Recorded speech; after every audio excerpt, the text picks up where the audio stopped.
На его месте можете быть вы.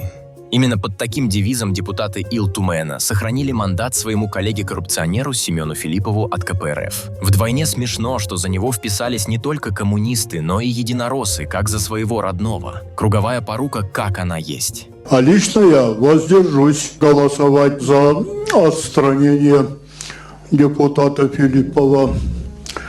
Да, вот так вот. У нас коммунистов и так мало. Поэтому максимально надо их беречь.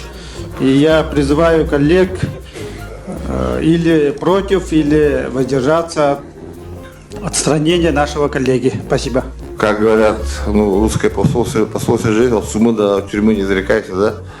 И поэтому вот коллегам надо, каждый по себя тоже должен думать. Наша фракция убедительно просит вас сохранить статус народного депутата за Семеном Васильевичем Филипповым. Как установило следствие, Семен Филиппов 2 года получал откаты от подрядчиков при реализации госконтрактов в рамках национального проекта «Безопасные качественные дороги». Общая сумма взяток превышает 13 миллионов рублей. В итоге у нас ни качественных дорог, ни честных депутатов.